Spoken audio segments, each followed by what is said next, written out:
मैं कृपा करता हूं उसका सर्वनाश कर देता हूं। कितना कड़ुआ लग रहा है नहीं कि ऐसी कृपा क्या महाराज आप सर्वनाश कर दो।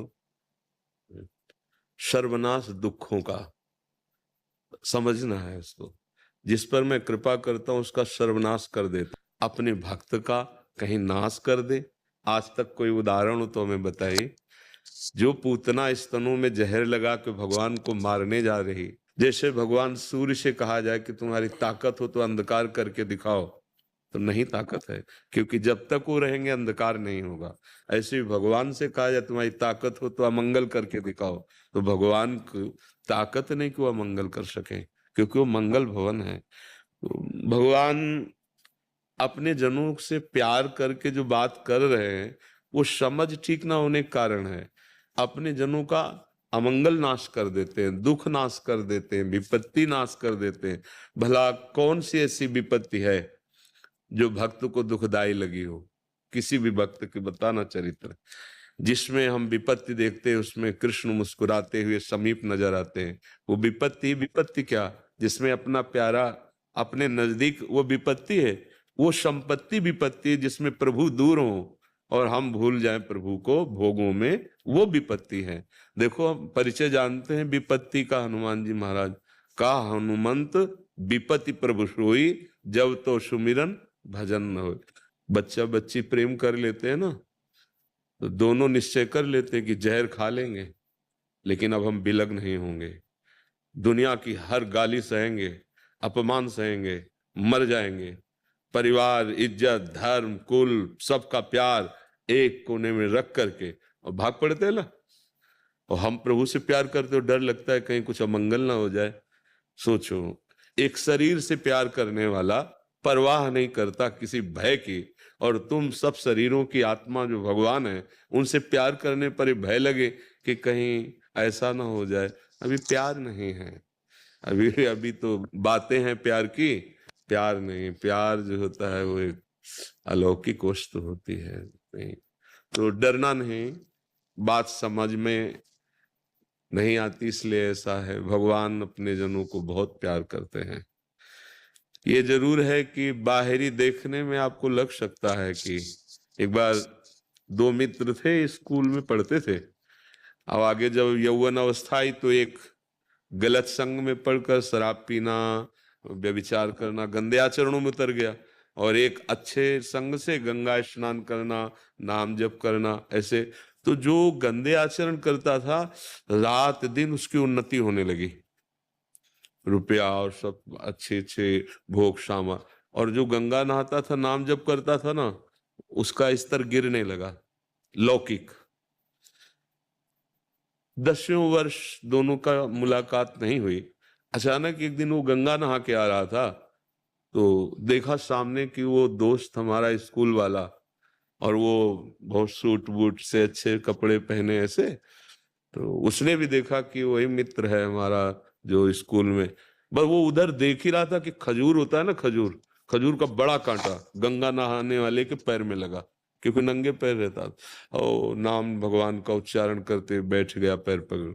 और वो खूब अच्छे कपड़े सब पहन के आया। बोले देख, कहता था क्या मिला तेरे को, देख मेरे पास गाड़ी है, रुपया पैसा, मैं खाता हूँ, मौज मस्ती से रहता हूँ, तू बड़े ठीक से रहता है, गंगा नहाता है, तेरी दशा देख क्या है, क्या दिया भगवान ने तेरे को। और ऐसा कह के वो चला गया। उसके भी मन में आया कि बात तो सही कह रहा है, मैं बचपन से भगवान का नाम ले रहा हूँ, गंगा नहा रहा हूँ, तो हमारी ये दशा है। और मैं जानता हूँ ये दोस्त हमारा कैसा है, बड़ी मौज मस्ती में। क्या भगवान का भजन करना दुख और नाना प्रकार के संकट मोल लेना है? ऐसा उसके मन में आ गया। और जब कभी किसी भक्त के मन में संशय होता है तो भगवान तुरंत निवारण करते हैं। भगवान एक वृद्ध ब्राह्मण के स्वरूप में आए, अरे बेटा तुम्हारे कांटा लग गया क्या, मैं निकालूं? भगवान बड़े कृपालु हैं, देखो तुम्हारे कांटा लग गया, बहुत कृपा है उनकी तुम्हारे ऊपर। तो उनका अब हमको ये बातें अच्छी नहीं लगती, क्योंकि मैंने प्रत्यक्ष देखा कि हमारा दोस्त गंदा आचरण करता है, अधर्म आचरण करता है, उन्नति को प्राप्त हो रहा है, और आप कह रहे बहुत अच्छा। तो उन्होंने कहा देखो तुम्हें पता नहीं है, मैं तुम्हें दिखाऊं। तुम्हारा जो मित्र है वो पूर्व जन्म में इतना पुण्य किया था कि उसे इस जन्म में चक्रवर्ती सम्राट होना था। उसने पापाचरण करके सारे पुण्य नष्ट कर दिए। अब उसका थोड़ा पुण्य रह गया और भोग ले, इसके बाद पीछे का पाप और अभी का पाप जब मिलेगा ना तो इसका सर्वनाश हो जाएगा, किसी काम का नहीं रहेगा। और तुम्हारा सूली की सजा थी तो खजूर के कांटे से निकल गई। तुम्हारे सारे पाप नष्ट होने जा रहे हैं क्योंकि तुम धर्म से चलते रहे हो। अभी जहां तुम्हारे पूरे पाप नष्ट हुए, सत्य मार्ग में चलने वाला थोड़ा सा आपको दुखी दिखाई दे सकता है, जैसे धर्मराज युधिष्ठिर, और बहुत अभिमान में है दुर्योधन। 12 वर्ष का वनवास, 1 वर्ष का अज्ञातवास, ऐसे पवित्र भगवान के महाभागवत जो देवताओं से प्रकट हुए हैं, उनको कष्ट पर सिंहासन पर कौन बैठा? अंत में वही बैठे और विनाश हो गया कौरवों का। तो हम ये बात समझ नहीं पाते हैं कि शास्त्र क्या कह रहा है। भगवान जो कहते हैं मैं जिस पर कृपा करता हूं उसका सर्वनाश कर देता हूं, सर्वनाश करने का तात्पर्य है उसके दुखों का। और भी लिखा है बंधु विच्छेदम, मैं परिवार से संबंध रहित कर देता हूं, क्योंकि वही भगवत प्राप्ति में जो बाधा होती है, जननी जनक बंधु सुतधारा, तन धन धाम श्रद्ध परिवारा, तो सबकी ममता ताग बटोरी, मम पद मन ही बांध बरडोरी, वो हम नहीं कर पाते तो भगवान कर देते हैं। क्या होता है कि परिवार सब छोड़ के चला जाता है? नहीं, वो परिवार के हर सदस्य को बहुत प्यार करने लगता है, क्योंकि उसको अब ये ज्ञान हो गया सब में भगवान है। भावना समझने के कारण फिर लगेगा कि देखो ये तो बड़ी विपरीत स्थिति है, और मैं जिस पर कृपा करता हूं उसको धन रहित कर देता हूं। धन रहित, अब घबरा जाओगे ना कि रुपया पैसा नहीं, धन का अभिमान नहीं होता। अगर ये बात होती धन रहित तो चक्रवर्ती सम्राट अम्बरीश जी है ना, खजाना है ना उनके पास, और भगवान के महान भक्त है ना, तो फिर बात कैसे सच्ची कैसे समझ में आएगी? वैसे अगर ये हो कि मैं जिस पर कृपा करता हूं उसका धन हटा लेता हूं, तो सुदामा जी को सुदामापुरी फिर क्यों बना के दी? तो ऐसा डरो मत कि हम अगर अधिक भजन करेंगे तो ऐसा।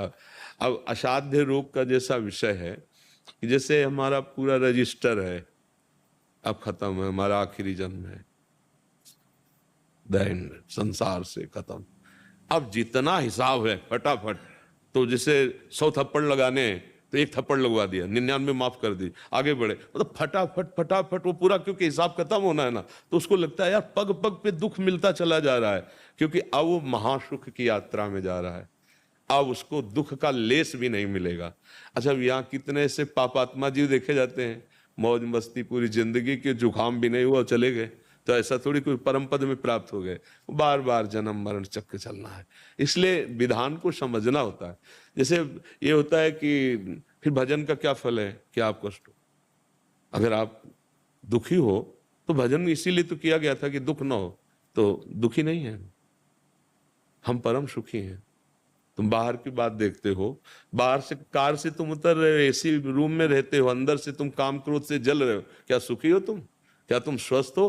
क्या तुम आनंदित हो? नहीं, कोई विकार हृदय में नहीं है, बस एक ही लालसा है, कब शरीर छूटे अपने प्रभु से मिले। क्या परेशानी?